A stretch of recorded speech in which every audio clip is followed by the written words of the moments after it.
Midnight Movie Talk is live from Los Angeles. It's the Oscars postgame show. Thank you for being here. We are going to have a fun night because it's finally over. It's over. Finally. We've been doing this now for a year. We've been talking about these films, especially Everything Everywhere, which really came out was 1 year ago today. We've been talking about this film forever, and tonight it's the huge winner. We figured it would happen. It did happen.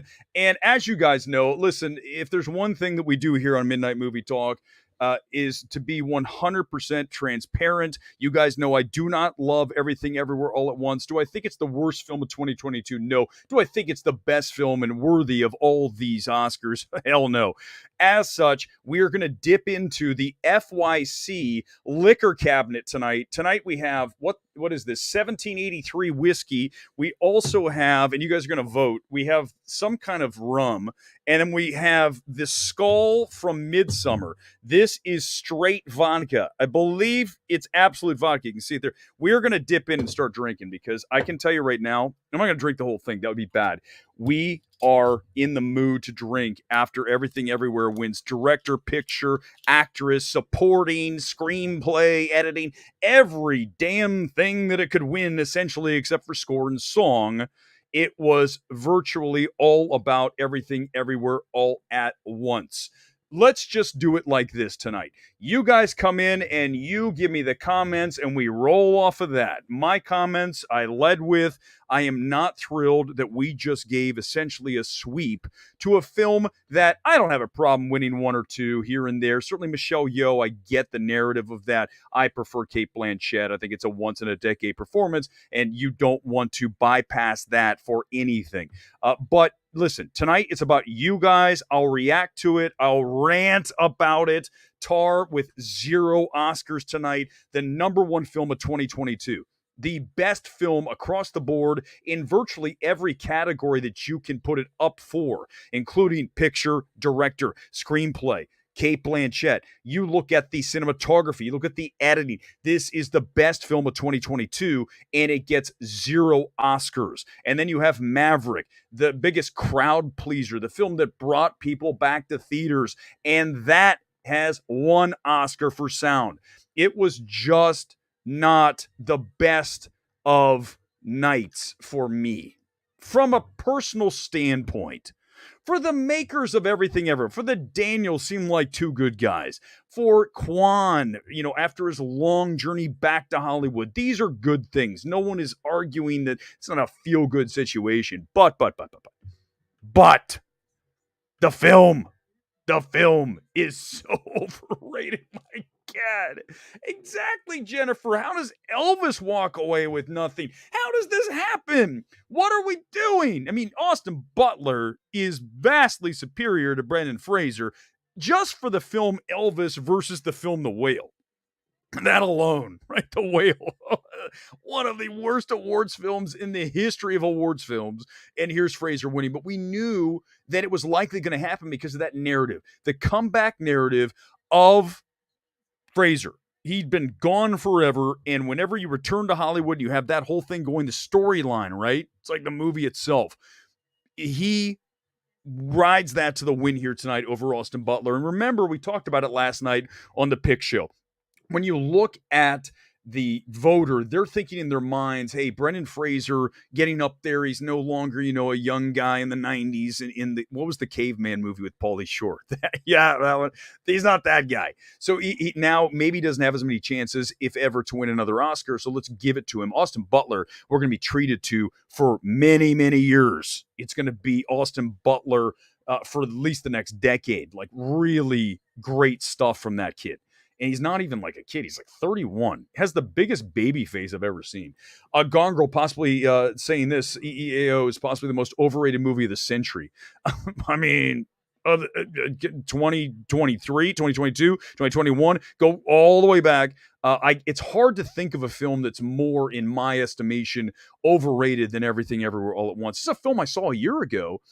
Right down the street at Burbank, on a Thursday night when it opened. Oh, I've heard it played at South by Southwest. It's a great. You need to see it.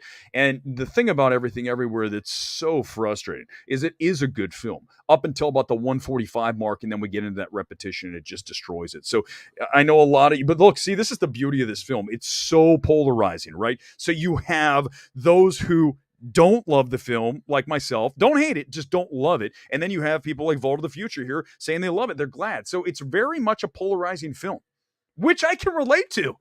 I feel like that describes me. I'm kind of polarizing. Either love or you hate. It is what it is. Hopefully you love more than hate. It is sad to not see Austin win. He deserved to win. I mean, ultimately, it's really about merit, right? We always talk about it here on MMT. Merit trumps all. Therefore, when we're picking our winners, we're picking the best. The best is Blanchett. The best is Butler. The best for me film is Tar. Now, granted, subjectivity is a big part of what we do. Okay? Can't debate that. We can, but I'm not gonna. Because ultimately, like we see here with Everything Everywhere, one love, one hate, one love, one hate. It's just not the kind of thing that is a total, like, everybody's in on, like Top Gun Maverick. Who hated that film? Other than Scott Mendelson, who was the only critic, one of the only, to give it a rotten. Oh my God, I left my television on, and now it's American Idol. Why did I leave? I thought they were going to do like a post-game show. I got to look over at American Idol. I'm going to have to run over and turn it off in a minute. We do have Bournemouth here tonight. Why? Because they won. They beat Liverpool yesterday. We got to celebrate a win by Bournemouth. And anytime you get red and black, I'm all down for that. Let's do it. Whatever you want to talk about tonight, Oscar related, let's do it. We did not have a slap moment. We don't have that kind of thing that we can all talk about this thing. The one thing that stands out for me is Lady Gaga performing the song that should have won Best Song this year, and Hold My Hand. I thought that really early on when we come out of Top Gun Maverick, that's the song that is the one to beat. It's the song that's used in the film. It's from the number one film in America last year, 700 million plus domestic. 1.4 billion make that worldwide. So you look at that and you're like, this is the one to win. And then Natu caught fire. Okay. And then also when you look at RRR not getting that international nomination, didn't even get the country selection from India, then it helps that win song. It's like, let's give RRR something. It was a phenomenon and no one can argue that. How disappointing was that RRR performance? I mean, you really want to see the two leads of the film. You want to see Ram and the other guy. Why am I thinking it's a T? But the two of them, they need to be up there, not different people. So that was a disappointment, 100%. What things worked for you? What things didn't? I thought Jimmy Kimmel did a pretty good job. You know, politics, there's going to be a little here and there, but it wasn't like it was seriously like shoving it down your throat. You almost got the feeling, I just came from the Film Threat stream moments ago, and we were talking about how it felt like Hollywood got the message, let's not be too political. Let's not turn people off. And if I'm an agent right now in Hollywood, I'm telling my talent to ease off of anything political because this country's so divided, as we know. Let's not try to make some of the people who might buy a movie ticket to see you dislike you. That's not a good situation when we're trying to make money, and that's what an agent wants to do for their client. Everything Everywhere is in my top films of last year, but still too long and now overrated. I agree 100%. I'm super pissed Jamie Lee Curtis won over Carrie Condon or Angela Bassett. I agree there too. Funny, when I watched Everything Everywhere a year ago, I'm gonna hit time. I'm gonna hit pause on this, and I'm turning off American Idol. Give me literally 10 seconds. Count down with me, guys. 10, 9, 8, 7, 6, 5, 4, 3, 2, and he's back in the chair. I can't believe that I had to sit through even 5 seconds of American Idol here, 20 years after that show peaked. But when you look at her in that film, Jamie Lee Curtis, you thought she's good, she's fun, especially at the beginning of the film, but I could never imagine a world where she would be the winner of Best Supporting Actress. Yet here we are, and winning, virtually everything it was up for tonight. The major categories, it wins here tonight. Vadim, welcome to the channel. If I haven't seen you before, Elvis didn't win anything. It's unbelievable. How does it not win production design? How does it not win costume, makeup? Instead, All Quiet on the Western Front takes a ton of titles here tonight, ton of Oscars home. And my number one issue with All Quiet on the Western Front is not the film, it's Netflix. It's supporting a company that openly has no respect for theatrical. They look what they did with Glass Onion, right? Here it is for a week, and then we're going to yank it. They cannot proceed going forward in my awards universe and be nominated for things when they're not playing by the same rules as every other studio in this town. And that includes Amazon.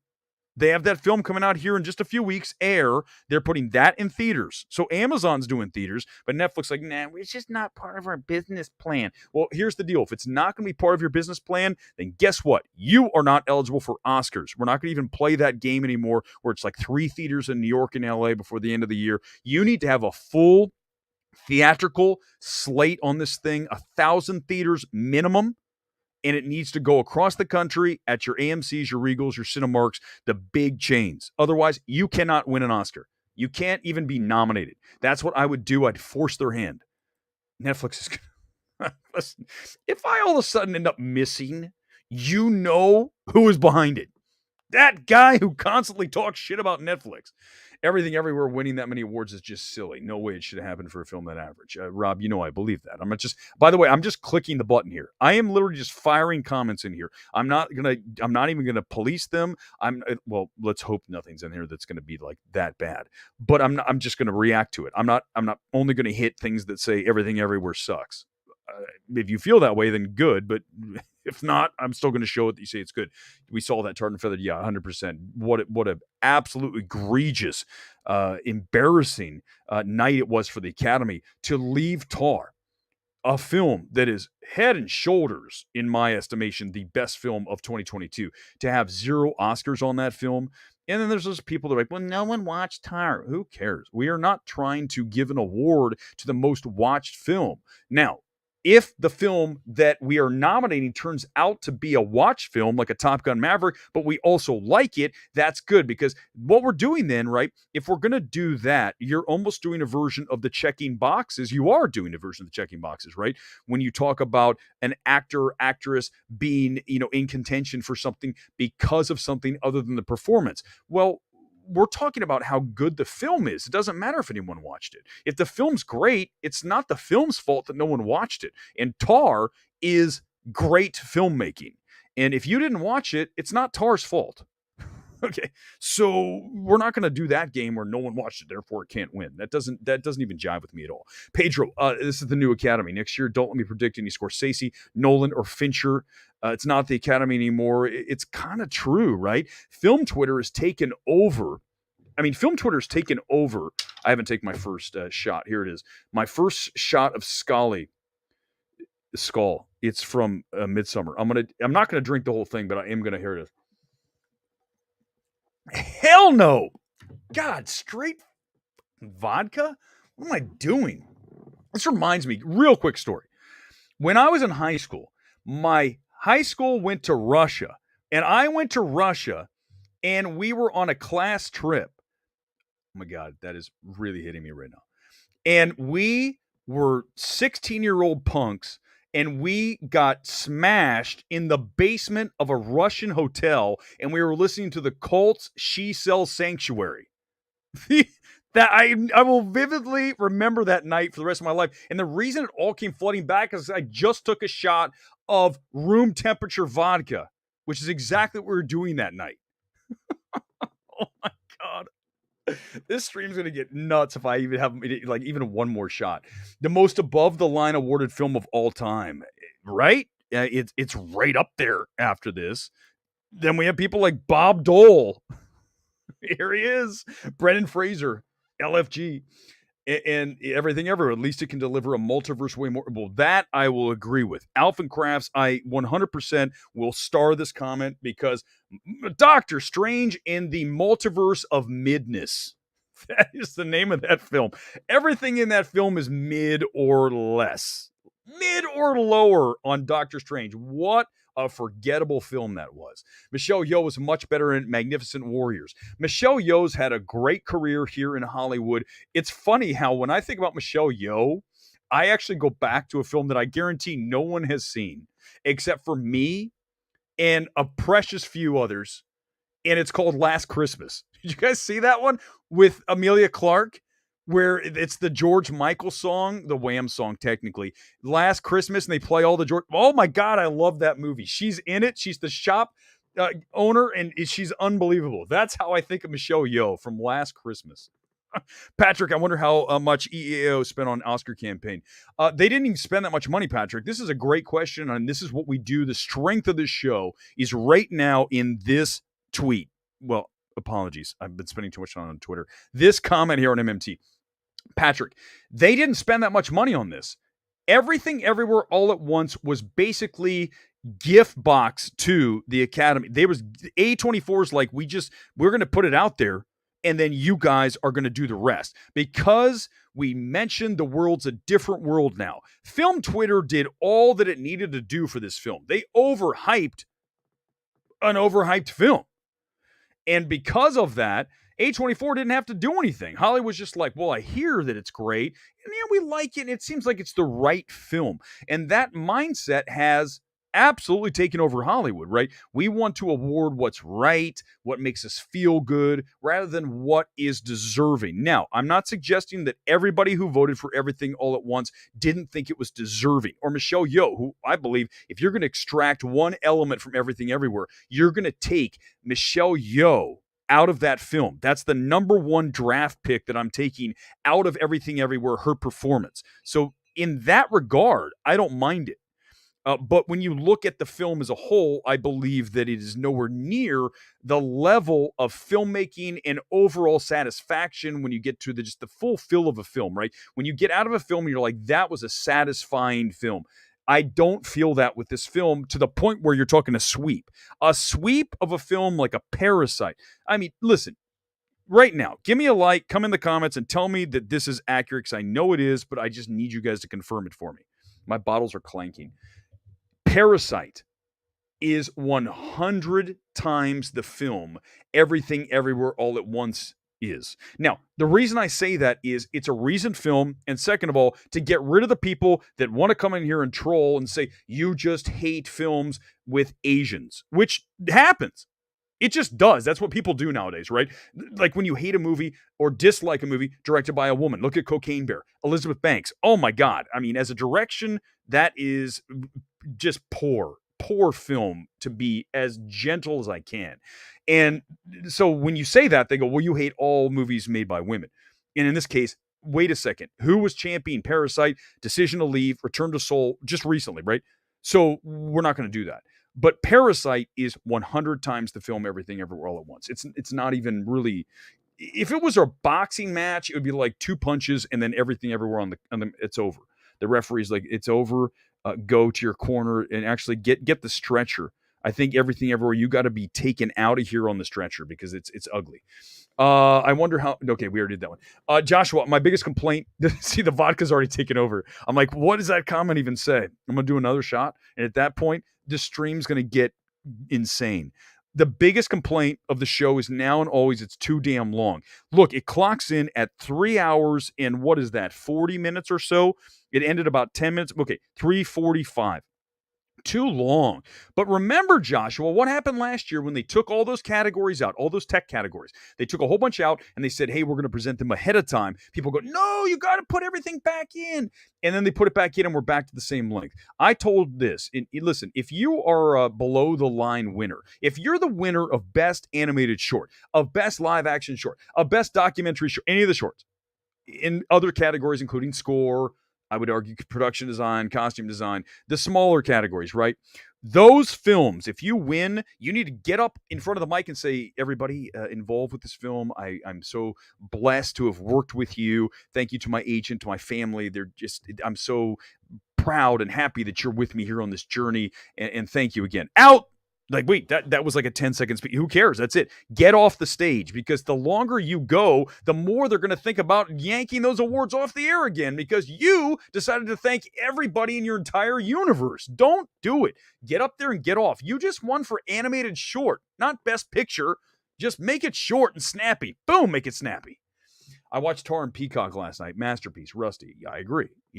Tar has when you watch that film, there is nothing that stands out as being less than extraordinary.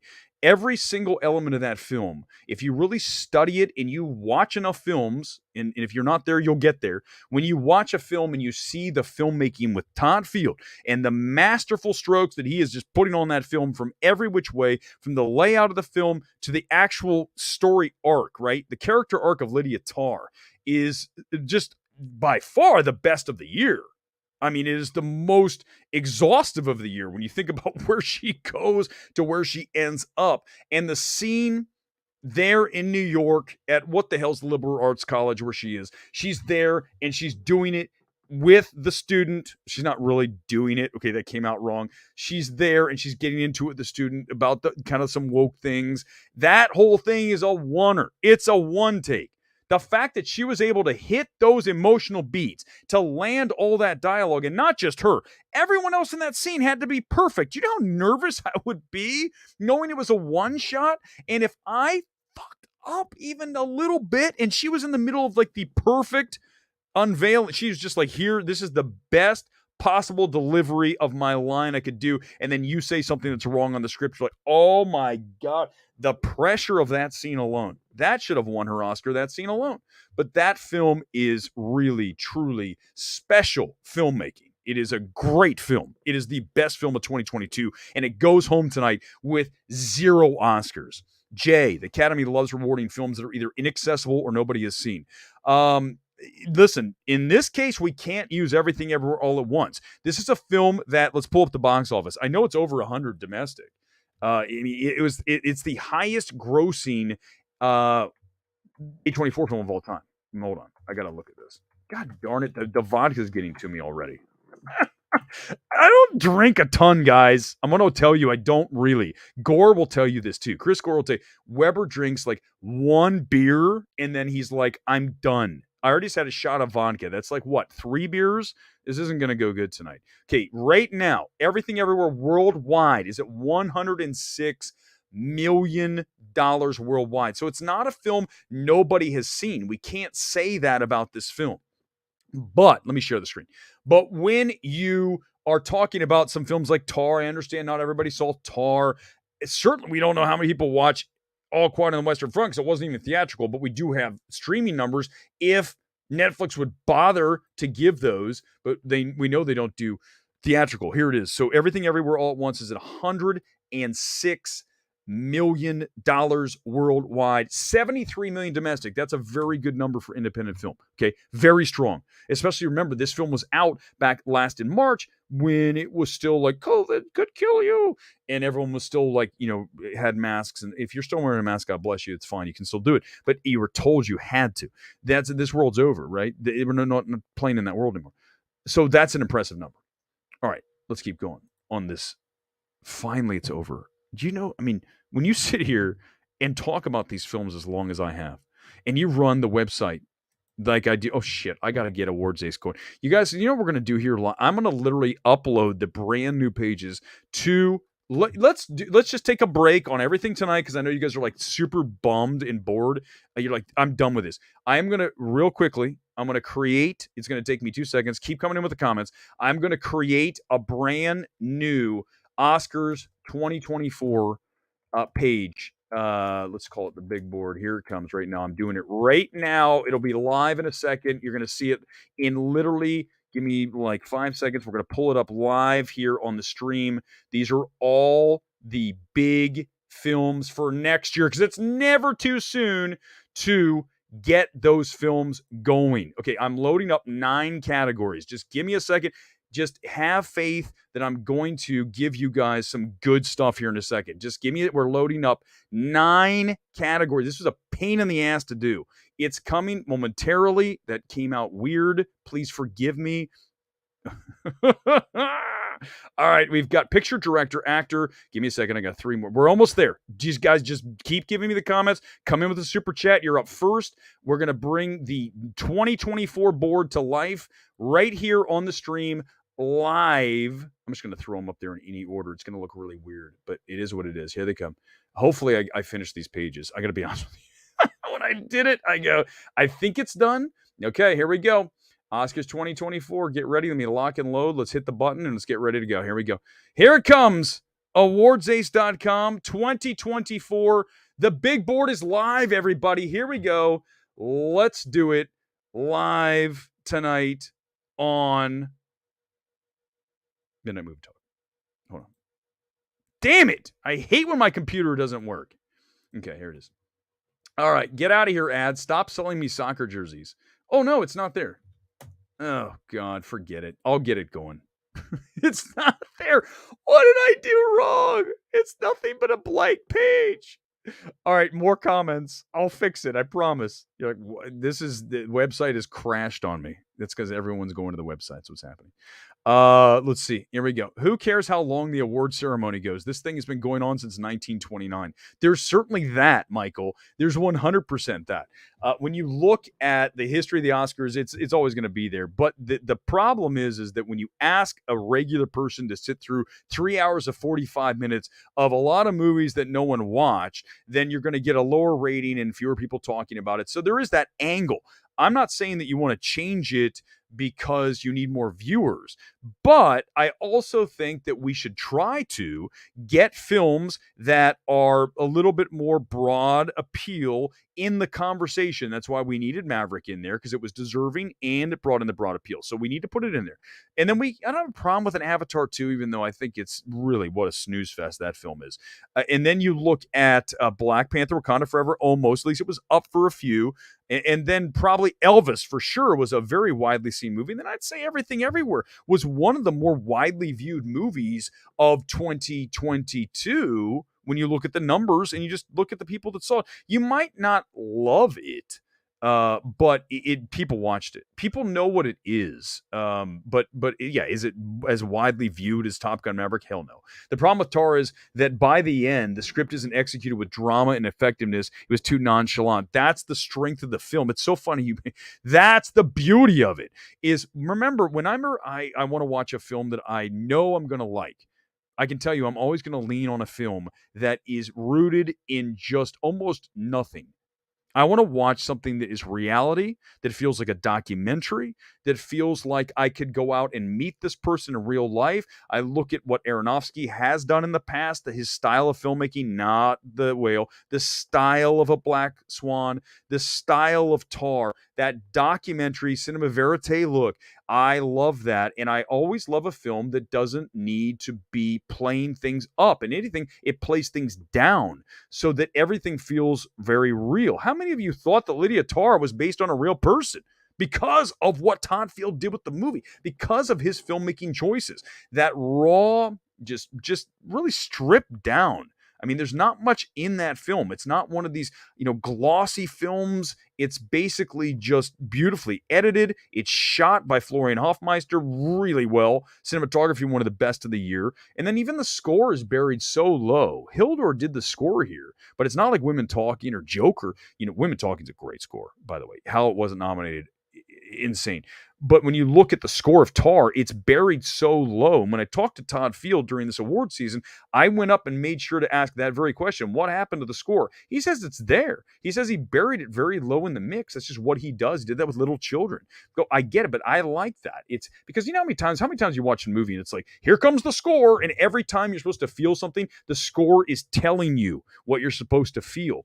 I don't need that. The scene alone should be able to tell me what I feel. I don't need to have the music and the score in your face doing that. Matthews Mordecai, welcome back to the channel. Maverick, big snob, should have won Best Picture. Big snub, I assume. Unless you're calling me a snob. I mean, there's that too. You never know.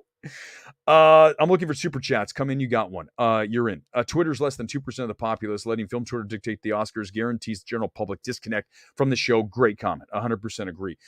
Twitter in general is a very small percentage of the population, but yet we use it as our barometer for so many things in this world. Maverick was good, but I don't think it's worthy of Best Picture. Okay, well, is it a better film than Everything Everywhere All at Once? Is it a more satisfying film? For me, it is. Now, granted, subjective.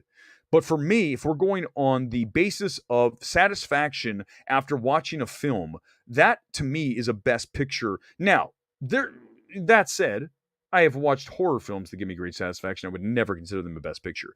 But if we're looking at a film that can sort of fit within the parameters of Best Picture, and we all know that a horror film is never going to fit within those parameters. As great as Ty West's X is, and by the way, X is definitely a better film, and a better filmmaking example, if you're going to use that, if you're going to go by the filmmaking, the direction of the film, you're going with X over Pearl, and they're both back behind me on the FYC wall.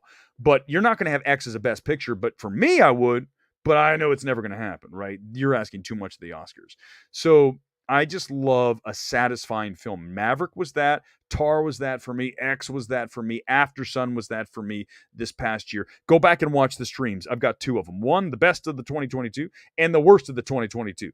Those are the two streams. If you want to see what I consider to be the best films of the year, I can give you a hint. Tar was number 1. After Sun, number 2. Maverick's in the top 10 somewhere. X is way up there as well. These are all great films. And they're all different genres, right? They're not at all similar, but yet they're all great. They're all great films. Trey, thank you for the super chat. Had the best performance of the year by a landslide, in my opinion. She deserved the Oscar. That's all I've been saying since I saw the film back in October.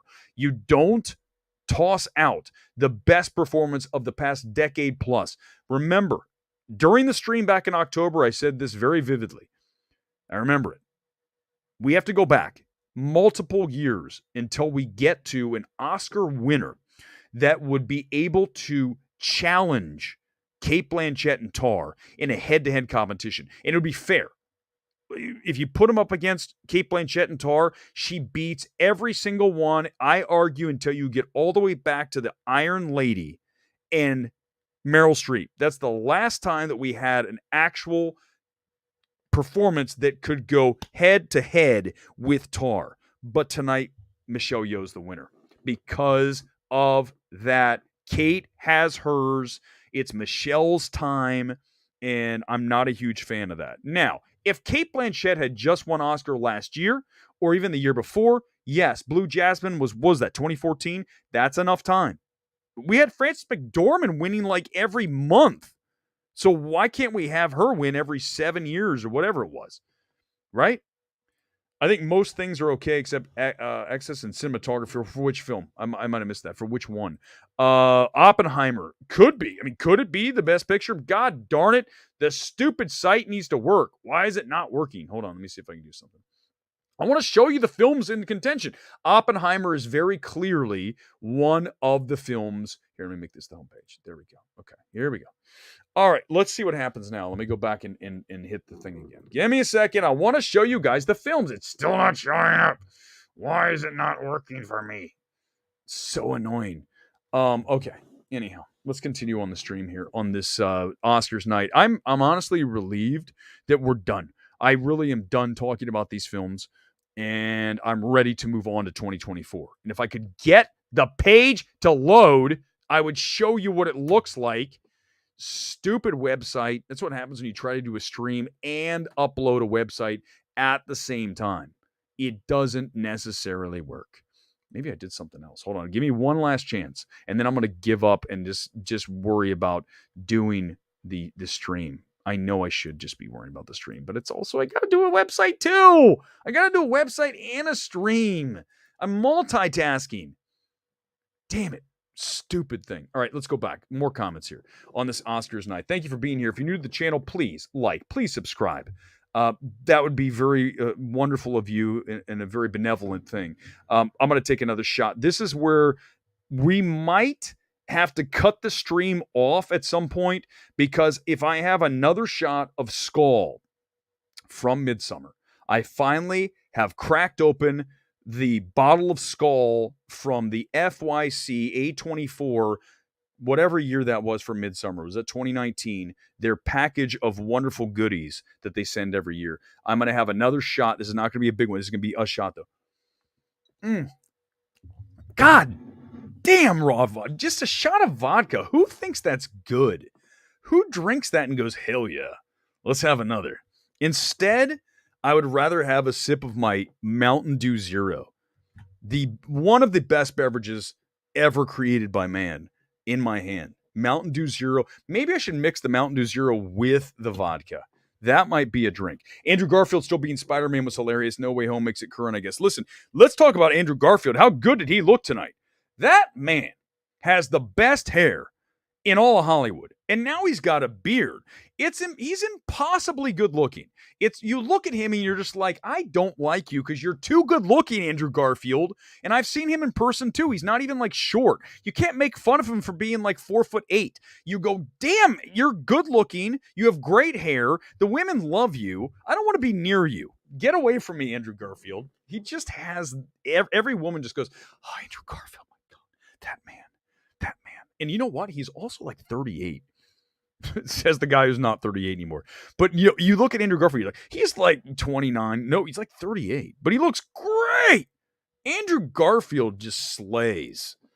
I feel Kate should have won. She's amazing in Tar. Soup Can, welcome to the channel. You're 100% correct. Oscars disappointing. They always are, aren't they? Here's Johnny. They always are. Nope was trash. Wow, we're just getting crazy.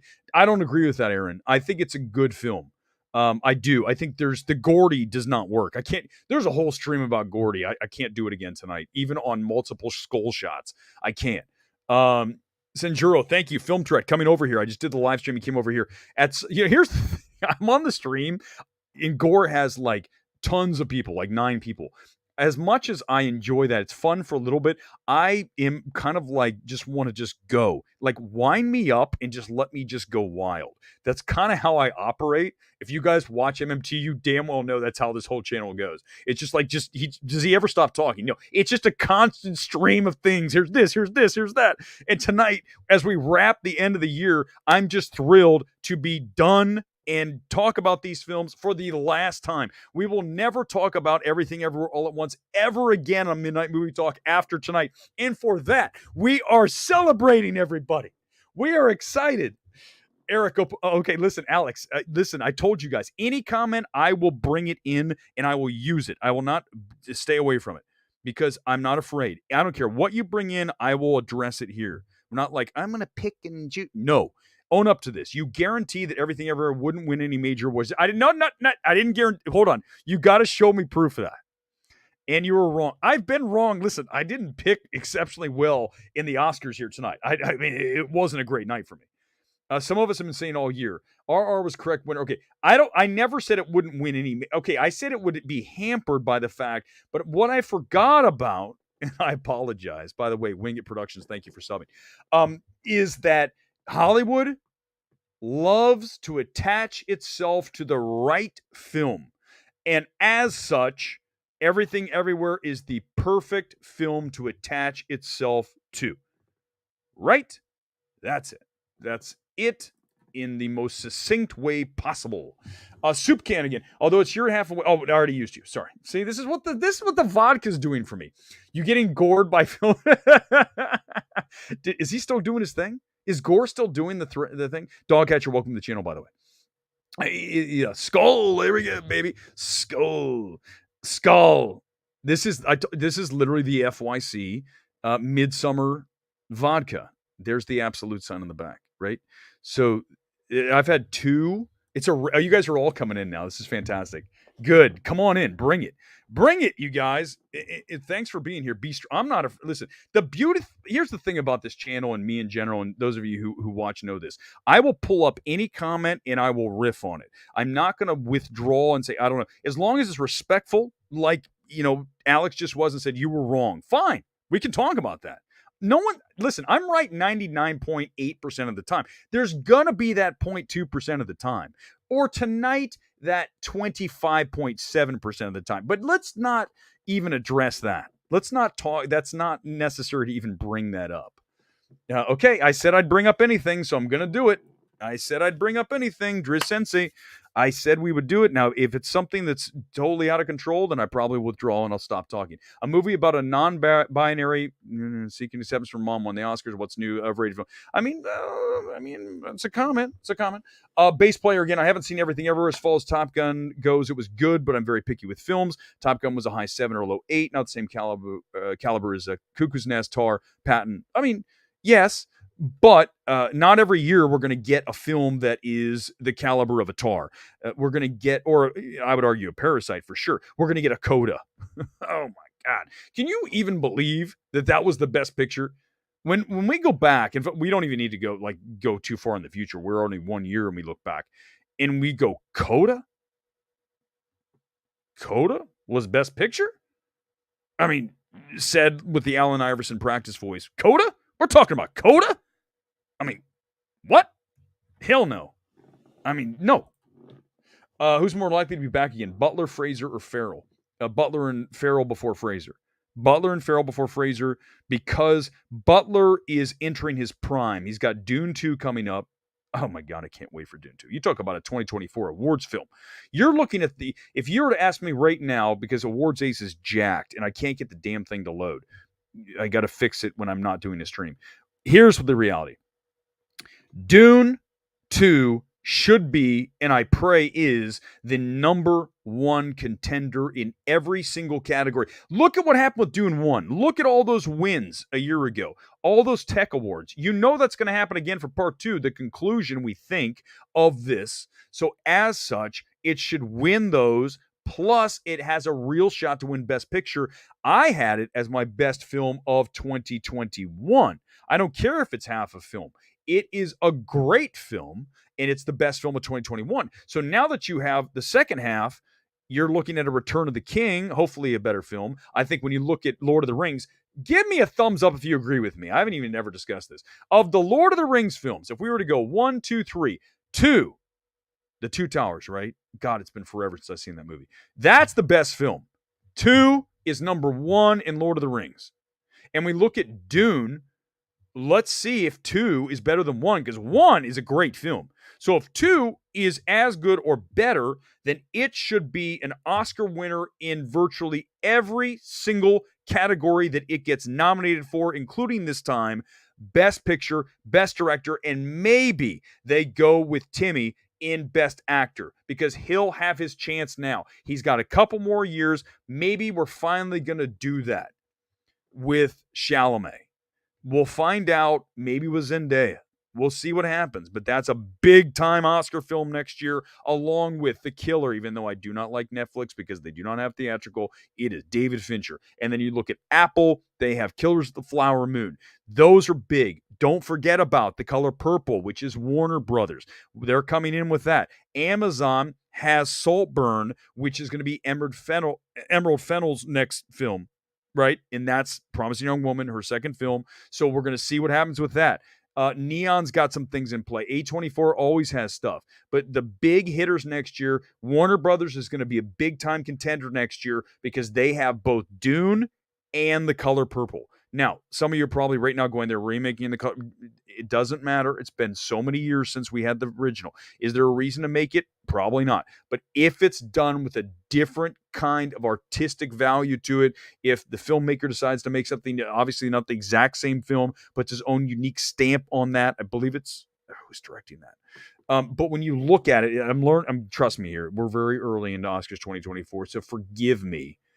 But right now, Warner Brothers is really playing with two strong cards. They have two very big, powerful films they're going to be working with next fall in Dune and The Color Purple. Color Purple opens right around Christmas. It's like going to be one of those like last movies in, which always bodes well, especially if it's a good film. Last films in do good, always do well, except for, interesting that we bring that up, Everything Everywhere All at Once, not a last film. It was the first film in. So the fact that now tonight, if you look at a story that I think is the most interesting part of Everything Everywhere All at Once, it was able to take the buzz from 1 year ago and ride that one full calendar year to the completion of picture, director, actress, supporting, screenplay, editing, insanity. The fact that it was able to do that, only a few films certainly recently have been able to have any kind of success from early in the year through the Oscars. Those would be Get Out, Black Panther.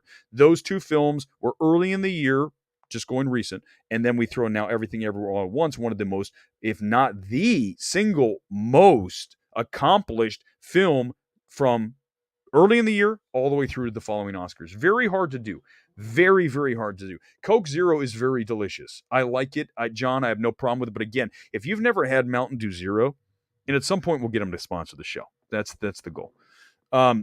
We love it. This is a great beverage. With this would be like the kind of thing at a bar. I'd be like, "Can I get that?" They'd be like, "Excuse me." I'd be like, "No, that's what I like." More comments here on this Oscars night.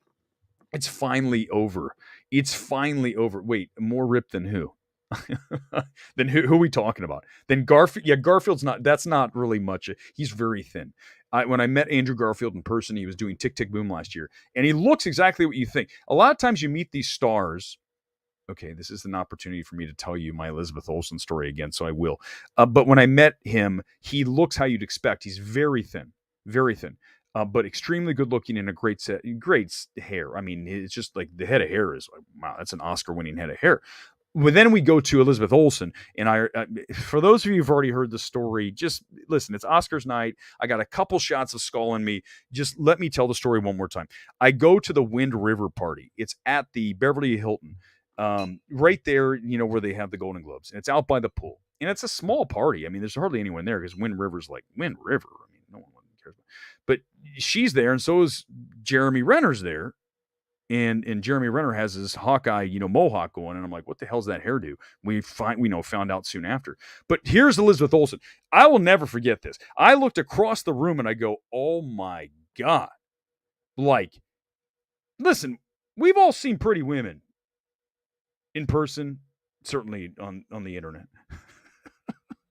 But when you look at Elizabeth Olsen, you just stop. Every time stops. It's like in a movie, you just go, everything just goes, stops. It's like you just have that moment. She is beyond stunning. I mean, beyond. So thank you for allowing me to tell the story about her one more time. Everyone who's a longtime MMT person is like, for fuck's sake, another Elizabeth Olsen. I'm sorry, guys. I had to do it because she is literally heart-stoppingly gorgeous. And that's going to be trademarked. Don't ever steal that. A real opinion. Everything Everywhere has won more Oscars than The Godfather. Right? We should do that. This is now won more than Social Network. What? Like, how is that even possible? How is that possible? Oh, thank you, Gone Girl. This is actually, we're still going to do Oscars. I was going to pull it up, but I'm going to trust because listen, I didn't ask for this comment. On Thursday night here on MMT, go watch the stream. I could pull it up. You know what? As I'm doing this, I'm going to tell the story and I'm going to see if I can find it at the same time. Okay, so on Thursday night, I said Scream is going to, here's what we call it. We call it the MMT projector. And I said Scream is going to come in at, it's too much of a pain in the ass to find. You got to trust me. I don't lie. I said it's going to come in at $44 million for the weekend. What did it open with, Gone Girl? 44.5.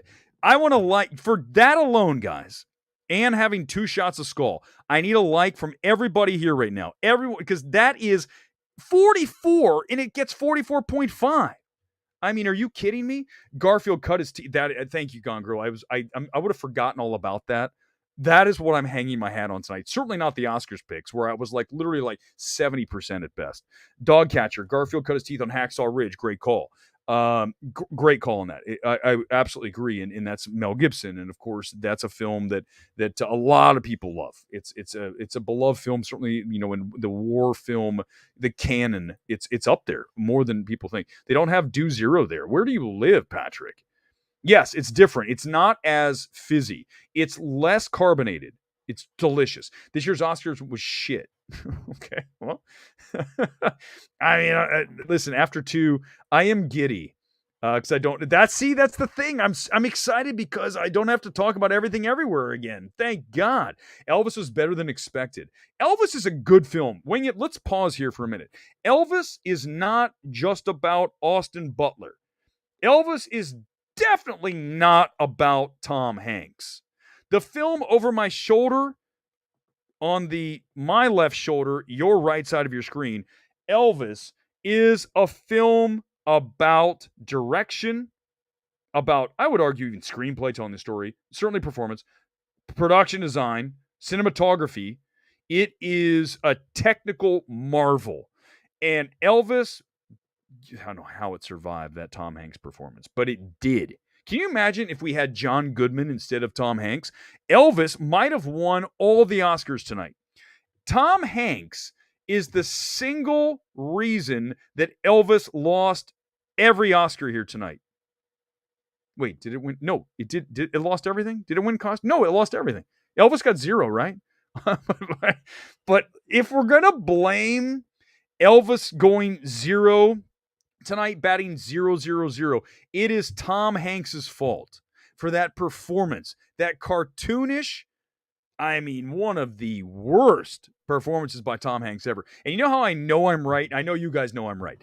When Warner Brothers was pushing this film for FYC coverage out here, they always have events. I went to an Elvis birthday party. I went to an Elvis event up in the Hollywood Hills. This is where I get to brag about going to these parties. But here's the thing. And brag about seeing Elizabeth Olsen in person and brag about, but here's the thing. Honestly, I mean, please listen to me.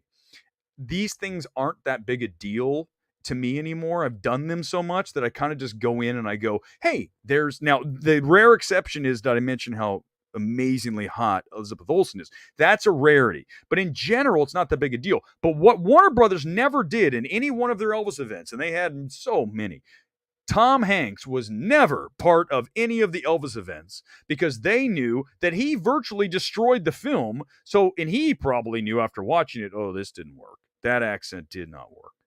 And I think it goes back. I gotta say, we gotta put Baz. We gotta put some blame on him because it's up to the director to tell the actor this shit ain't working, man. That voice, you're leaning so hard into hey, this kid that I found. I can't even do the accent. Like, what's the motivation for that? I'm trying to think what that was again.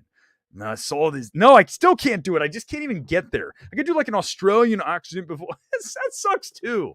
I can't do. Don't ask me to do an accent. I could possibly do this. This is it. This is the best I can do. We could do the rest of the stream like this. Is this good? It's kind of like an Australian thing. What are you wearing on Sunset for the top time? But no, I didn't bet that. I didn't bet it. I bet something else. I did say. What I say is, what I say is, if Fableman's wins, I'm going to go up and down the stairs. That's what I say. I go up and down the stairs.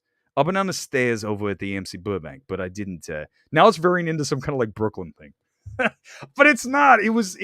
Maverick did not. I didn't say it would. Forget it. I don't remember what the bet was. Yeah, dog catcher, you got it. Anytime. Yeah, that's what we do here. I gotta say, listen, one thing I love about this channel, and to everyone who's new here, you're welcome and to be here. You're welcome. No, that's the skull speaking. Thank you for being here. But what I want to say, what's cool about this is as much as I love super chats, and you guys are in, you get one, you're into the top of the show, is that we have a really cool little group here that's very smart. And I like that we're a very niche show. We are not some kind of like, Marvel-centric show where we talk only about Marvel movies and shit like that, like the Soups Kid. Oh, God, no. We are this very individual, niche element. When I started the show, we essentially had, and I still will always forever think of Midnight Movie Talk as the Riddler's show from the Batman. Remember at the end? That's what MMT is. That's the show. But thank you for being here. Yeah, here we go. Everyone's coming over here. Hey, thanks for being here, guys. Really, I mean it. Give me the business. I'm totally down with it. I remember someone came in there and said something totally rude, and I go, what? Gore was like reading me a comment. I go, shit, whatever, man. I don't care. You know why? Because I'm not going to, the thing is in life, let me tell you this.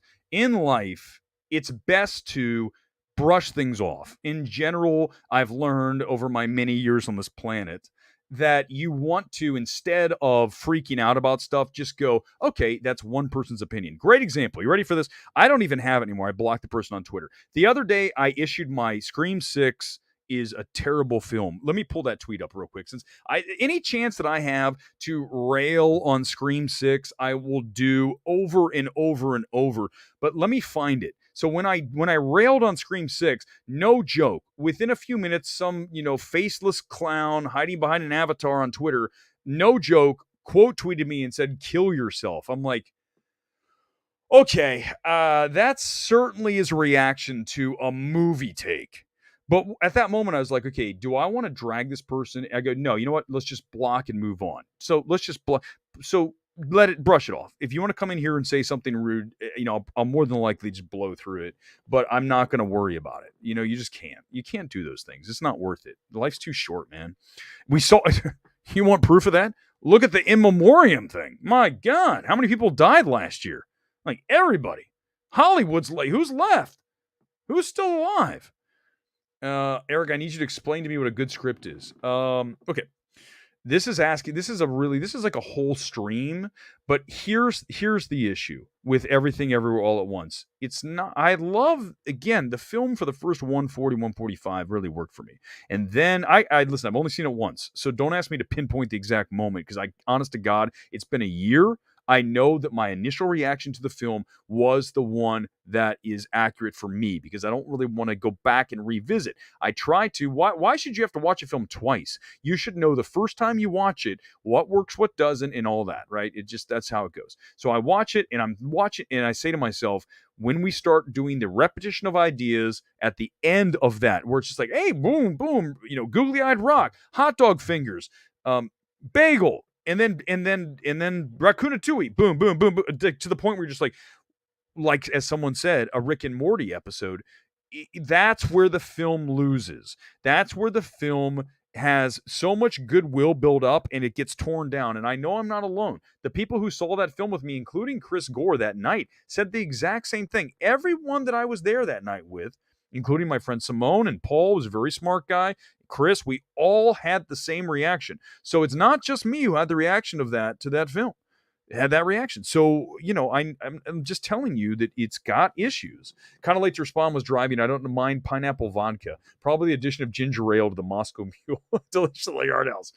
All right. Amen, man. Are you one of our movie Twitter folks? By the way, if you're on the stream, if you're in LA, feel free to join us sometime. Thursday nights at the Yard House in Burbank. We are there pretty much every Thursday. If I'm not there, I know Gore's there every week.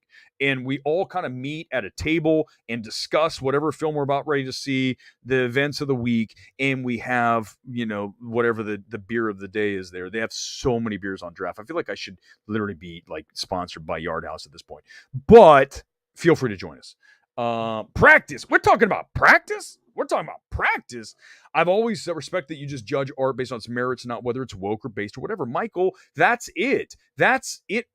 Everything. It's never, ever been about the race, the gender, the sex, pronoun, whatever the hell. It's not about any of that. It's about the effectiveness of the film. It's about the delivery of the performance. It's about the overall accomplishment of the work. It is never about anything about the genetic makeup of the person who delivered it. How can I even say it any other way? That's the only way to do this. I would never want to walk into a film and say, this is a good film because it deals with this. I might love pro wrestling. When I was a kid, I did. I could do a whole stream about old classic like 80s wrestling. But, and I have, and people go, what the hell? This guy knows a lot about pro wrestling. But if I watch the Von Erich movie coming out this year, The Iron Claw, which is an A24 film, I can't wait. But if it's not good, I'm going to tell you it is not a great film, and here's why. So I want it to be good, but it's not. So why are you going to go into any film and say it's good? I remember I read this a long time ago, and I could find the review. What was the movie with Charlize Theron where she played Theron, by the way, seen her in person. She's super tall and super gorgeous, like you'd expect. When I just want to throw that out there. When I watched the Old Guard, is that what it is? The Old Guard. Go back and look. You can Google the review. It's like an AP review. The reviewer specifically in the review said, this is the first movie ever directed by, I believe it was a woman of color. And when I read that, and okay, let me finish it because that wasn't the whole thought. And for that alone, it's reason to celebrate. Okay, yes and no. Yes, but that's not part of the review, right? We can say after we get done with the review, that's a good thing, but it doesn't enter into our assessment of the film at all. It is left entirely out. The same way that when I sat down to watch the screener of Saint Maud some 3 years ago now, it was during COVID, and the A24 sent me the screener because we weren't doing any kind of thing. And I said, here's Saint Maud. And I'd heard some things like, Oh my God. Whoever directed this film is really talented and is someone that I can't wait for whatever's next. And that turned out to be, and at the time I had no idea because I don't even want to know. It's a woman. I didn't care, and I still don't care that it's a woman. Rose Glass, the individual, is a hella strong filmmaker.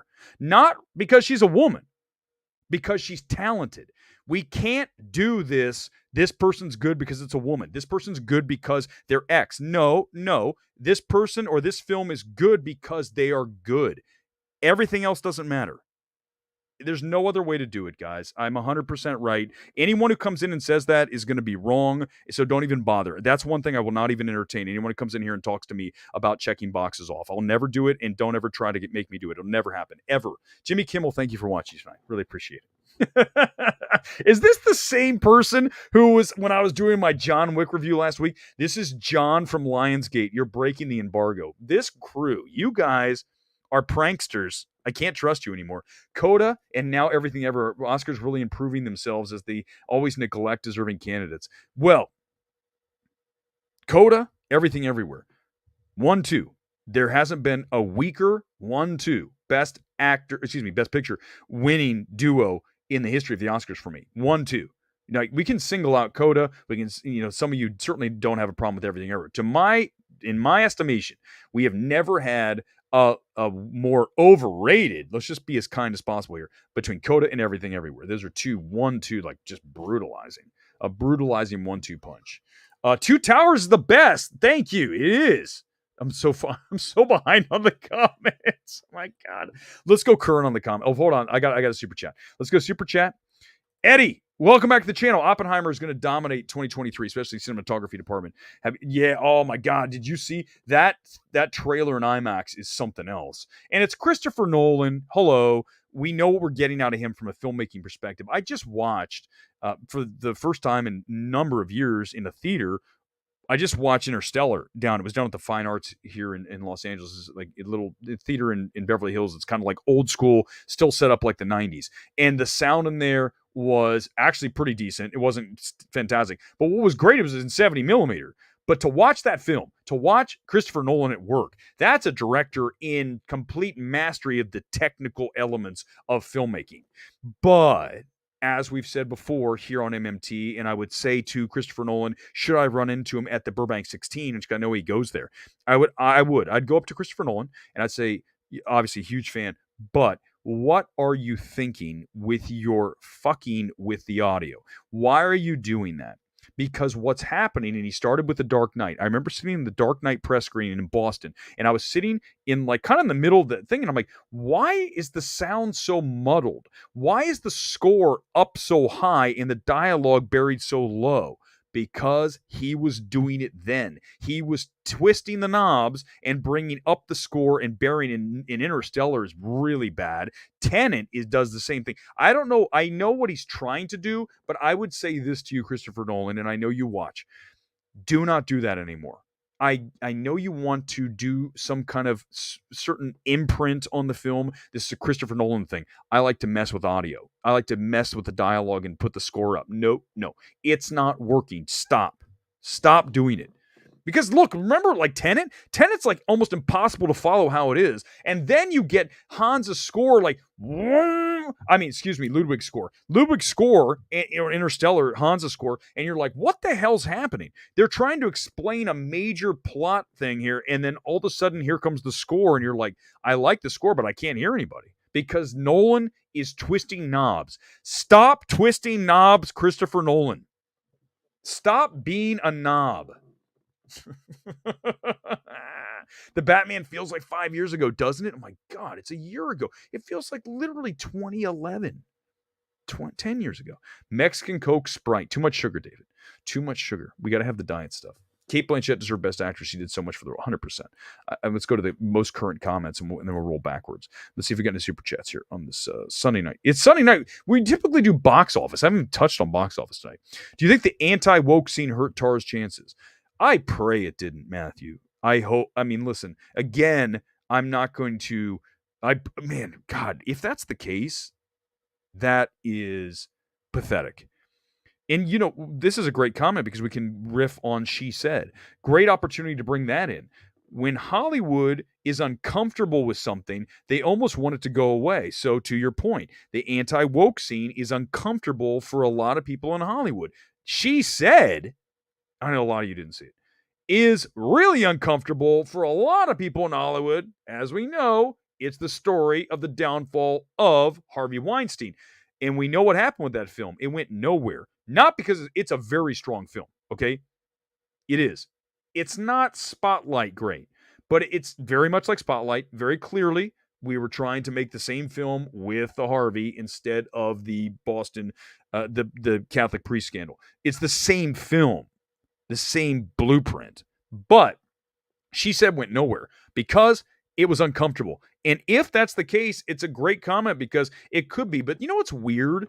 And this is what I love is when you bring this up and I never thought of it, what does that tell you? That tells you that I'm not going to hammer a film because something like this. Like, even, first of all, you guys know I'm not woke, but I'm also not woke. I want to best wins. Merit wins. I talked about it last night. I've done so many streams this week. It was last night. In sports, do they ever have a player on the field or the court or the ice or the whatever the hell else there is, the pitch?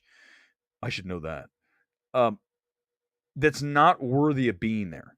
Have they ever in sports? I mean, sure, it's happened because someone gets a big salary, but let's say, has anyone in sports, has the quarterback of any given team, pick a team, my Ohio State Buckeyes, has the coaching staff at Ohio State, the Ohio State University, have they ever picked a quarterback and said, you're going to be our quarterback because you're white? You're going to be our quarterback because you're black? No! We've said, you're our best quarterback. That's why you're a quarterback. We don't even care what color your skin is. Why can't we think like this? Why is this so damn hard? The best is the best. Damn it, I get angry about that. We don't make concessions for other things. We just say the merit is there or it's not. I don't care what color your skin is, what sex you are, what country you're from, where you grew up, whether you're rich or poor. It doesn't matter. The janitor's the same as the CEO. They're people. God damn, man. I can't stand these people that think like that. You read it on Twitter, right? No, this is the rant. You knew it was coming. It was building up to the rant.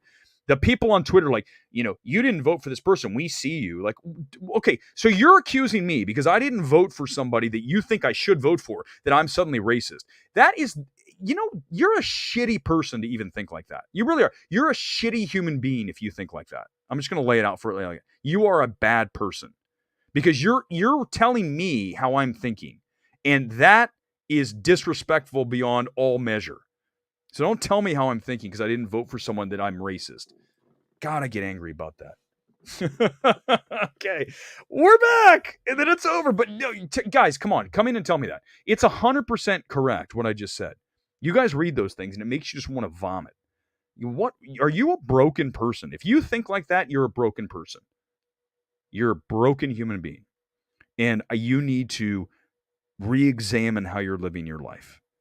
If you go through life thinking that everyone has it out for you, you are a broken person and you need to correct yourself. It's up to you. It's not my job. It's your job to get yourself whole. Don't put it on other people. Put it on you. Okay. Hi. Wait, what happened? Wait a second. I got blocked for saying yo post mentioning Blanche. I don't know what it said. I didn't see it. I have no idea. But this is a crazy scanny. This is it. Meritocracy and color blindness. I mean, that's it. And I know, it's the first thing everyone says the white guy, says the cis white guy. Like, jeez, unbelievable. The MMT mental therapy. I mean, it is what it is. We get the sound designer from Home of the Holidays, impeccable. Wait, what? Is that who's doing this? You know what, though? With Nolan, it doesn't even matter who's doing the job. Nolan's the one doing it. It's like you get hired for Nolan film, like, I'm going to be the sound designer. He steps in. You know what? You're on the payroll as that, but I'm going to be doing that.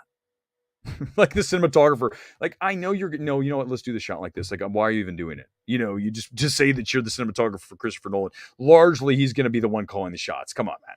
I mean, it's Christopher Nolan. You're going to argue with Christopher Nolan? Of course you're not. You know, it's all going to get. I thought She Said could have done better with more established actors. Okay, well, what about Carey Mulligan? Very established. Zoe Kazan's been around. I mean, she might not be, you know, the name, but she did that really good movie. It's called Sparks, something Sparks. It's got Paul Dano in it, and that's where they met, by the way. The two of them are a couple, if you don't know, Zoe Kazan and Paul Dano. And when you look at that film, it's Ruby Sparks. My God, I cannot believe I remember that movie. It's a Searchlight movie from like 2013, 2014. That is a great film, very smart film, well-written film, and the two of them put it together. And yeah, she's a good actress. Joe Burrow was the best. Exactly. And the white guy got sent off to LSU. That's perfect. Exactly. Yeah. No, but whatever. I don't know. You know, at that point, Joe Burrow might not have been who we thought he was. You know, sometimes you need a new place to be, and you'd better. Solomon, the Oscars need to do the WWE WWF system, which is the most popular picture that's loved by the audience win the award. That's what happens in wrestling. Yeah, it is, isn't it? In wrestling, WWF. I'm never going to call it WWE. It's WWF. Okay, I'm going back to the 1985 me watching WrestleMania, watching The Missing Link, Kamala, Cowboy Bob Orton, King Kong Bundy, Ricky the Dragon Steamboat. Obviously, that's two on the nose. Let's go with some really weird. Barry O. Right? When we go back, who, by the way, I believe is Randy Orton's dad, Barry O, because he's Orton. I told you I know too much about wrestling, guys. Don't make me start doing a wrestling show. But when you watch the WWF, it's if you come out, right? So if Vince McMahon hired you back in the 80s and he gave you a gimmick, a great example, this is a wonderful time to break out my useless wrestling knowledge. Vince McMahon once gave a gimmick to a wrestler, I believe his name is Paul Diamond. He made him a guy named Max Moon, okay? Not now, but later. Go look through YouTube and search for Max Moon. Max Moon was a character that came out from the future. He had like something on his arm that shot shit out of it, like a cannon. And Vince McMahon thought it would work. It was like a gimmick, a future thing. And he did these moves that were supposedly like ahead of their time, and they ended up being just like a flip over, monkey flip armbar thing. And it would be like Max Moon, and the audience was like, he's expecting like, Max Moon! Oh my God! And the audience is like, and guess how long Max Moon lasted? Like 2 weeks. So that's merit. If the audience isn't into it, then you're gone. You're Max Mooned. This is the only place you're gonna get shit like that. Not even a wrestling channel would come up with that. That's what's so weird about this show. It's a movie show, and then we talk about random shit like that. And you're like, what am I watching? Sometimes I don't know what we're doing. Honest to God, I have no idea what we're doing. That's part of the fun. Who knows? Let's just do whatever the hell you want. Anything you want to do. At this point, honest to God, it is, I'm going to tell you right now, it is open comment time. It is 100% anything you want to do here for the next little bit before I doze off and hit the sack, because it is getting late. I know for those of you that like somewhere else, you're like, give me a break. It's like, it's only 9:51 out there. What's wrong with you? But whatever you want to do, let's do it. Max Moon was supposed... This is what I love about this. This is the beauty of live. Mellencamp, I actually knew this. Max Moon originally supposed to have been played by Conan, who went to, I believe, what? Didn't Conan go to WCW? Yeah, and then they brought in Paul Diamond, right? Am I right about Paul Diamond? Unbelievable. Yeah. Shit. Hold on. Okay, listen. As long as you guys don't tell anybody, I can show you the debut of the Shockmaster, because if you haven't ever seen this, listen, it's fair game. It's freaking fair game. I'm gonna turn. Hold on. I'm gonna turn the volume down, and we're gonna watch the debut of the Shockmaster. Just wait, just really fast, and I'm gonna hit pause so that we don't. There's an ad. You get free advertising on Midnight Movie Talk. Okay, get ready. Okay, so let me just set this up real quick, and then we'll get back to movies. Okay, so Ric Flair is getting ready to do this introduction of this secretive tag team member that's going to be tagging with, I believe, Sting in this big event. This is WCW, even though this is WWE at the bottom. And here comes the Shockmaster. Okay, so here it comes. They're setting it up. Okay, wait. Okay, so there's Sid Vicious, there's Sting, and there's the British Bulldog Davey Boy Smith. So they're like, and our partner is now. Just wait for it. I'll hit pause. So by the way, can we say this? Let me stop for one thing. Sid Vicious was certifiably insane, but the best thing about Sid Vicious is that dude was as big as any wrestler that ever was in the ring. The traps on that man. Just wait, guys. If you don't watch wrestling, just trust me on this. In a second, you're going to die. Okay, so they're like, here comes, I can't show you the volume. So they're talking about who the partner is going to be. Wait, here comes. Get ready. You guys ready for like literal comedic gold? Here he comes. Here comes the Shockmaster, everybody. You ready? Here he comes. Watch what happens when the Shockmaster comes out from behind the curtain, slash through the wall. Wait. He falls down. He goes through the drywall slash poster and falls on his ass, right on his head. And then and then the helmet comes off. He grabs the helmet and puts it on. And then some other wrestler starts talking. You have to go watch. Okay, I can't do any more. I'm going to get hit with a copyright strike. It's unbelievable. Sid Vicious was a monster. You guys can do this. Man, you guys are amazing. You can still do this. All right, back to the movies. We're going to lose everybody. It's like, we want to talk about the Oscars. What are you doing on here? We talk about the Oscars. We're not talking about pro wrestling. Junkyard Dog, Ravish, and Rick Rude, Brutus the Barber, Beefcake. Those are kind of obvious. I'm looking for more Barry O's. Joe Murto, right? Those are who I'm looking for. Anyone else come in with a super chat? We'll go a little bit longer, and then frankly it's bedtime for me. I want to mention this week's show. There's not gonna be much going on. Shazam is the big movie this week, and I'm more than likely just gonna see that Thursday night. So as of right now, check the community tab as always here. We'll be talking about that film on Thursday. Shazam. I'm not that excited for it, but I've heard good things. But it's really interesting with Shazam. You're like, how excited should I be about Shazam, considering the fact that it is, James Gunn has basically said Shazam's not going to be anything going forward. So because of that, it lessens the interest in the film, doesn't it? I mean, how does it not? Tenet does troll the audience 100%. Like, I can't even hear. What? I couldn't hear you. Oh my God, Dave Bautista was a monster. That guy was jacked. Sid Vicious versus Dave Bautista would be a hell of a match. I do want to mention real quickly. Hold on, let me pull up. Let's do real, because everyone who comes here on Sunday night expects me to talk about box office, and as such, I really need to do at least a short little box office thing. And the headline here tonight, everything is Oscars on THR. Hold on for a second. Give me 1 second. We'll pull it up. Here it is. Here it is. Let's do box office. It's going to be nice and tight, because it's really about Scream 6 outperforming. We said 44 on Thursday. It opens with 44.5 million. It's the highest grossing Scream movie in its franchise right now, with that series best 44.5 million. And Creed 3 dropped like 54, 5, 6, 7%. And so it still is doing really well across 100 million domestic. The film that I really like this weekend, I've seen it twice. I would see it again today because I really like the film. It's Champions with Woody Harrelson. It's a very likable film. That did not do very well. On 3,000 screens, like 5 million. The little surprise here was 65. You talk about a bad film. Go watch the stream from Friday, or I think it was Friday night. Thursday night. 65. Oh my God, what a boring ass movie.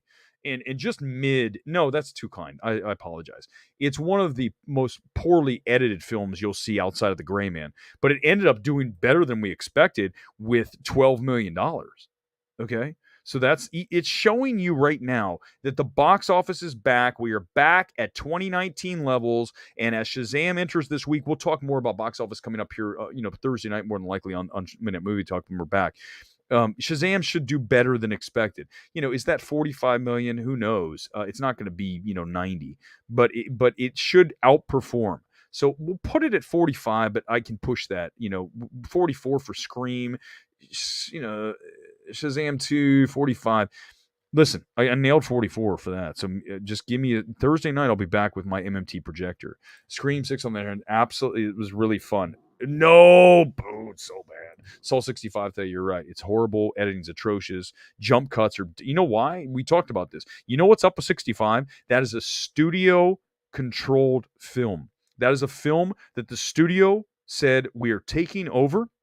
They took it from Beck and Woods, and they said, we're going to we're just going to crumple it. We're going to compress it. And we are going to make this as tight as possible because we don't think this is working, and we just want to get it out there, and we don't want to make the audience suffer because, trust me, that film is absolutely suffering. It feels like 2 hours, and it's 90 minutes. So, as such, thank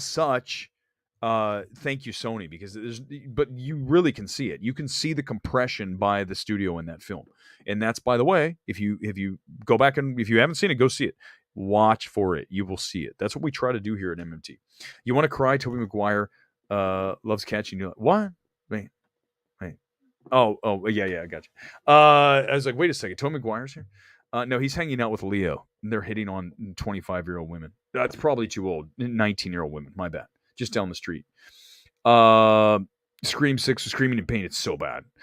Mia Goth was snubbed at the Oscars, but here's the thing. Soup Can. It was never going to happen. Horror films are never going to work. It didn't work for Toni Collette in Hereditary, which that's really the one. For me, you knew that Pearl was awards worthy. We nominated her for Sunset Circle. If you've never seen our award, Sunset Circle, it's year 3. Go look at sunsetcircle.com. You will see nominees that are dead on because our group of critics are very smart. We nailed it. And she's, oh God, Joe M., welcome to the channel. And this is a star comment. She is going to get Infinity Pool. What a boring movie. Oh my God. For a movie that should be interesting with Mia Goth, that is a snooze fest. I put a lot of that on. Alexander Skarsgård is just not as interesting as his brother Bill. Bill, wait until you see John Wick 4.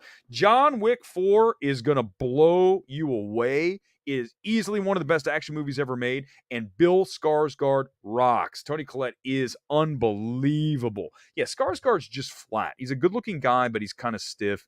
He's not interesting. He's not eccentric. To be a good actor, you need to have eccentricities dialed in somewhere. And Alexander Skarsgård doesn't have them. He's very milquetoast, but he's very good looking. Like he's just, he's 6'2", at least, probably 6'3", 6'4". Good looking guy. Women would fall over and faint in front of that dude. But he's boring. He's not interesting, right? Here's what Bill Skarsgård, no, not Bill, excuse me.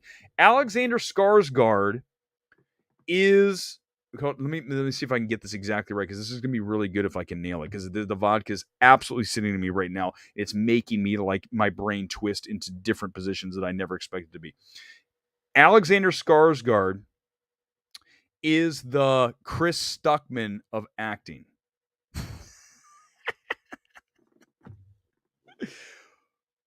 Boring as hell. I mean, I was talking about, I won't say who it was because I don't want to but Chris Stuckman is so boring. Oh my God. How do people watch that guy? It's like, hi, I'm Chris Stuckman. I mean, that's every time I watch Stuckman, it's like, good Lord, you're so boring. Maybe we'll do that. Maybe we'll do a drunk John. The embargo breaks tomorrow. Let me know. If I get enough comments that say you want to do a live stream tomorrow for John Wick 4 when the embargo breaks, I will possibly do a tight John Wick 4 review that has no spoilers. Remember, when we did that John Wick 4 review, I couldn't talk about it. The embargo breaks tomorrow. Shots fired, fine. I'm not saying anything Mellencamp fan. I love that it's John Mellencamp fan. Listen. I don't know Chris Stuckman. I'm just telling you that he, if you want to say milk toast, he is extremely milk toast. And listen, people love him. He's got certainly more subscribers than this channel. I mean, come on. Does that say tight or fight film threat? But tell me I'm wrong. Am I wrong? Does someone tell me why is he? Then we'll close it out. Just tell me, why is Chris Stuckman big? I don't understand. I watch and I don't get it. It's like when someone says this actor's good and you watch, you go, what? Skarsgård's likes that. You look at him and you're like, you're good looking, but you're just kind of boring. You're just kind of boring, dude. Stone Cold's the perfect example of popularity. 100%. I mean, Stone Cold Steve Austin, sorry, we're doing wrestling again. When he was stunning Steve Austin, right? When he was in world-class wrestling and then WCW, he had the long blonde hair as he was slowly going bald. He was going bald. So he zipped it off and he became basically the ECW's, what's his name? The guy who used to bang the cane against his head. The guy who came out with the cigarette. He's essentially that character. He stole it. Stone Cold Steve Austin stole shit. What's his name? Came out to the Metallica. The ECW guy. Sandman. Damn it. I knew it. This is late in the stream. Sandman. He's the Sandman. I know he's an OG Sodvik, but still. Freddy the Platypus. He's directing a movie, and I bet it's going to be quietly released and quickly forgotten. Here's the thing. You know what? Here's the funny part. Is that people say shit about me 24/7. Gore does, for God's sake. I go, whatever, you move on. I just say you can't let it. I'm just telling you from the thing we do here is we are absolutely unvarnished. And I'm telling you, as a person who's been doing this only for a year, when I watch Chris Stuckman, I just go, my God, I'm tired. I mean, if I ever need to snooze, it's not, counting sheep. It's Chris Stuckman. Thanks for watching, Bill. Appreciate it. We're almost done. We're just about done. Unvarnished. That's mine. I'm unvarnished. Fun time tonight, Film Threat. Fun. And listen, let's wrap the stream here tonight like this. What a blessing it is to never have to speak about these films again, except for Tar. I'm going to bring up Tar. I'm going to bring up After Sun. And Top Gun Maverick certainly is a crowd-pleasing blockbuster, but I'm not going to talk about Everything Everywhere All at Once, I hope, ever again. That's so just like dismissive, but it's true. I just wanted to get through this final show of having to talk about Everything Everywhere and then just say I'm done with...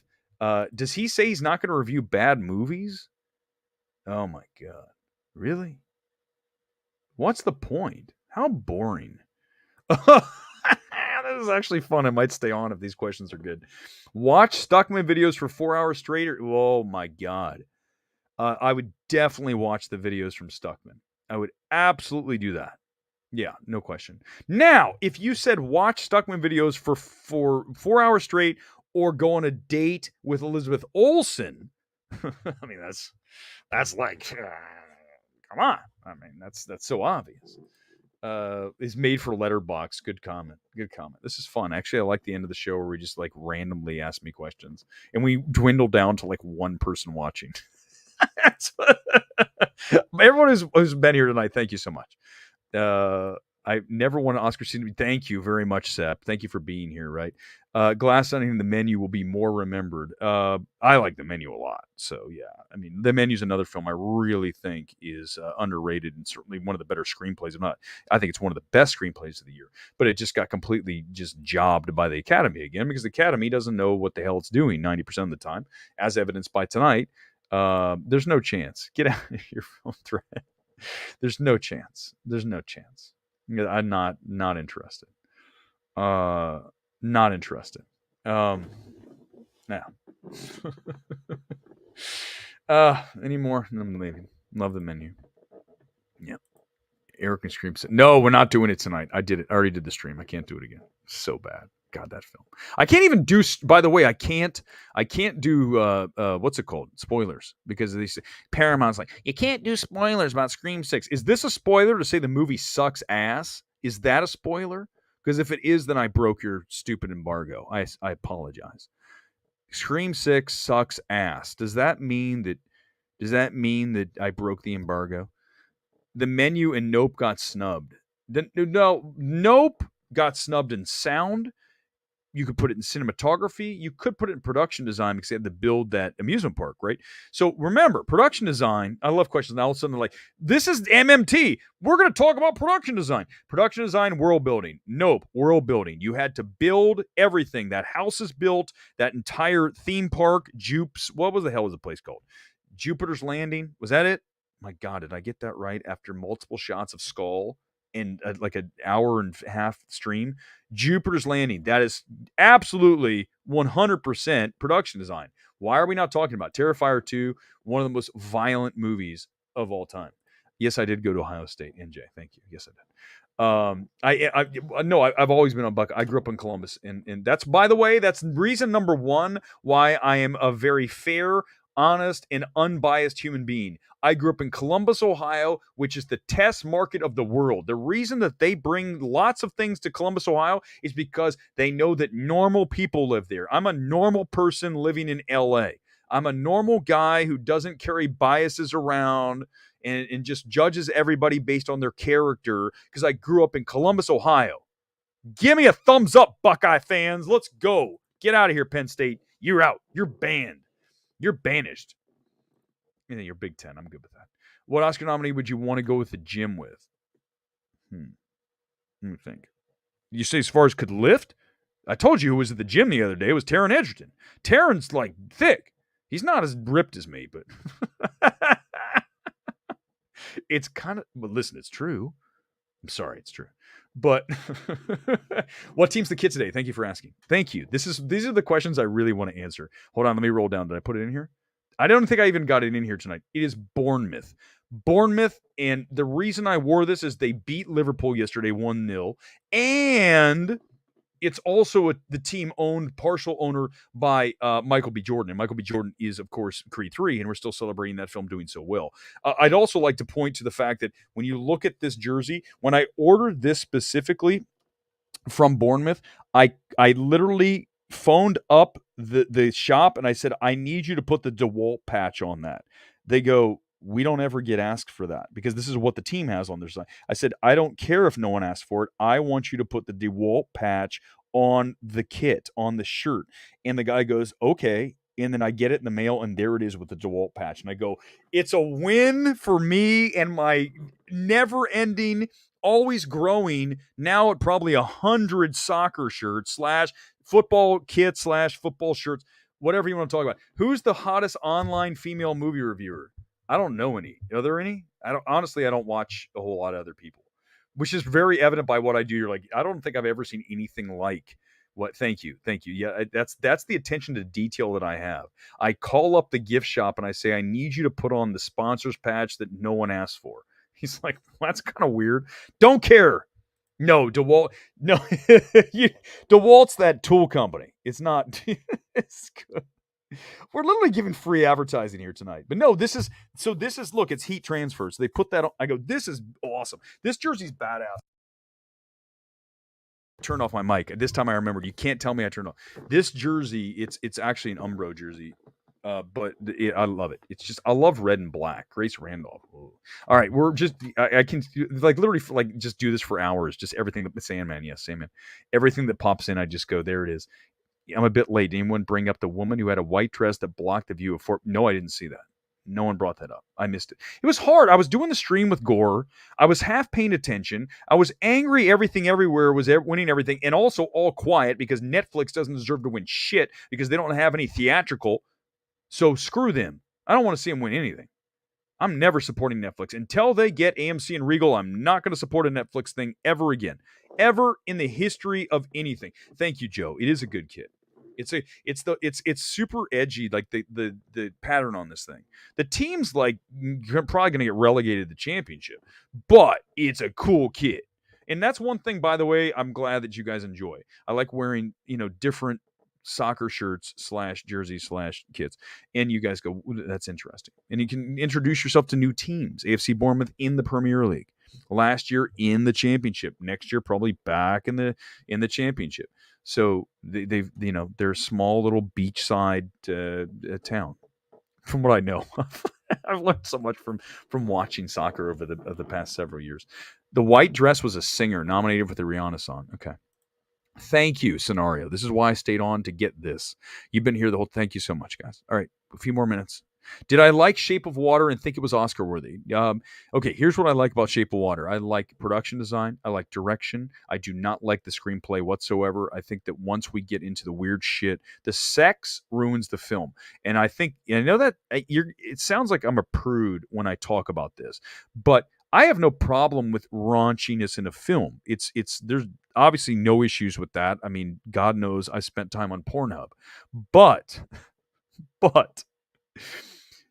when you look at Shape of Water, you're better off with it being more of an innocent love tale and less X-rated. And bring that thing in at PG.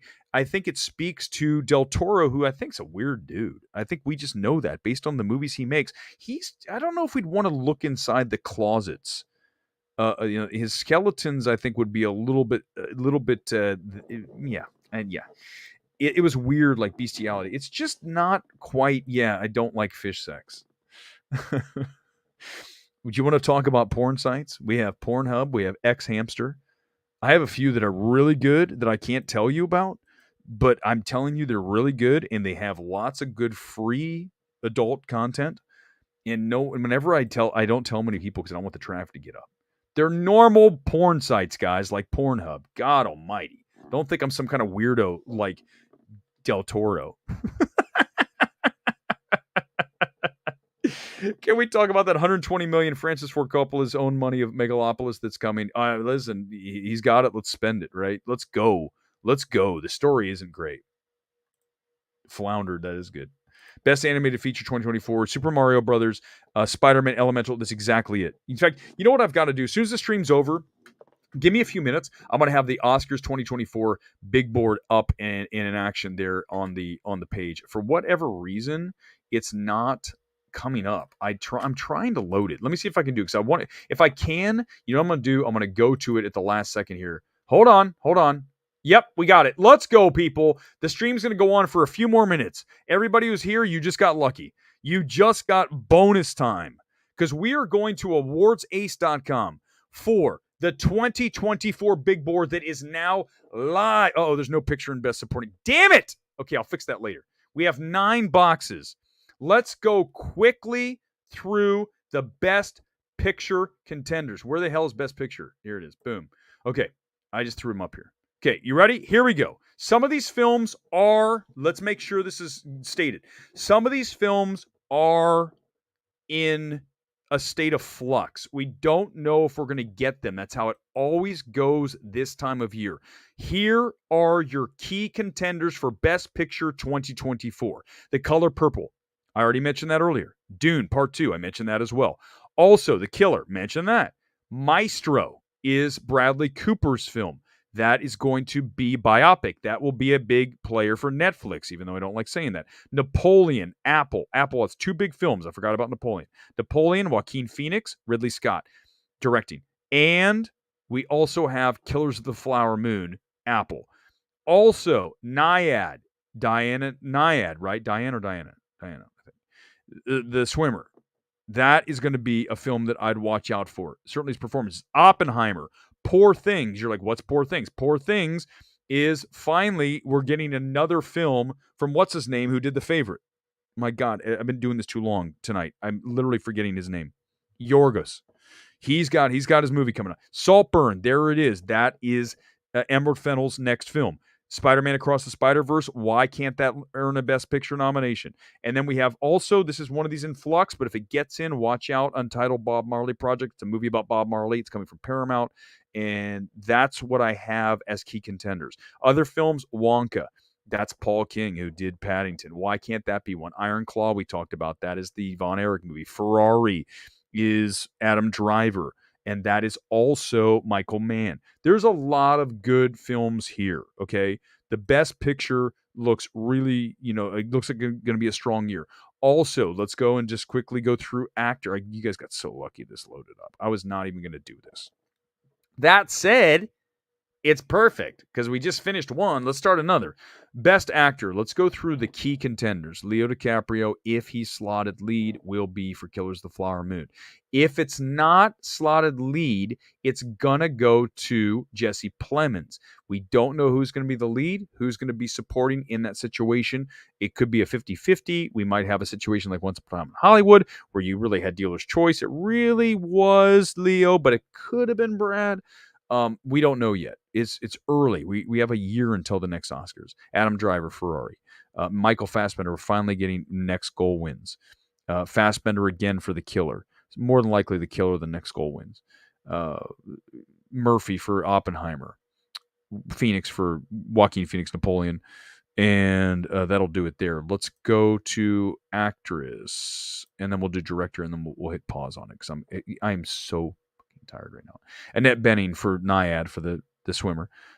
Amy Adams for Night Bitch. I'm gonna put it's Amy Adams. You have to throw her in there. It's got to be someone. Jessie Buckley fingernails. Why? Because Jessie Buckley feels like someone whose time is coming really soon. Emily Blunt, Pain Hustlers, Netflix. Fantasia, Color Purple. And Jessica Lange, Long Day's Journey into Night. Why? Jessica Lange, come on, classic actress. So why not? Carey Mulligan, Maestro, could be supporting there. Doubtful, but we'll see. Saltburn, Rosamund Pike. Julia Roberts, Leave the World Behind. There's a lot here. Ronan for Outrun. Emma Stone for Poor Things. We're working again with Yorgos. Kate Winslet, a movie called Lee. These are films you're going to have to get to know. So I recommend you go to awardsace.com right now, and you can go through each of the categories. You have 9 of them up there. I got to fix one of the pictures. But everything's up there, and you can go through it, and you can see what I have for each of the 9 major categories. I'm not going to get into production design, all that shit right now. No, we're just going to do 2 screenplays, adapted, original, animated, director, picture, supportings, and then actor, actress. That's it, 9. So yeah, Timothée Chalamet should have a good year. The Marvels, oh my God. They announced a Memento remake. There's no point. No reason to do that. The Marvels, listen, you know why The Marvels is up there? Because we don't know what, you can't say no. Because here's the thing. NJ, I get it. The death. I get it. You guys are like, The Marvels is up there. Because, listen, I love that you guys are looking and you're like, it's Marvel. Here's the thing. We don't know if The Marvels is going to be good or bad. I would assume it's not, but right now, you can't eliminate it, right? We can't say for certain. Nia DaCosta is correct. Is she not directing that? I believe that's the case. I was very impressed with what she did with Candyman. I'm just suggesting to you that maybe. Is it a key contender? No. But why not put it on here? We might as well. Now, we know Ant-Man 3 is not on there, but we don't know about the Marvels. And also Guardians of the Galaxy Volume 3. For those of you who are like, Guardians of the Galaxy? Well, first of all, for those of you who didn't want to play that game, what's over my shoulder here? What's over my shoulder? Can you guys see? Right there, it's the Guardians of the Galaxy Volume 2 screener.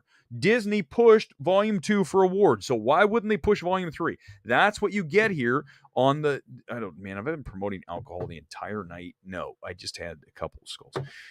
So don't come after me for saying the Marvels is on there. Screw all you guys. Now I'm angry. Now I hate all of you. Just kidding.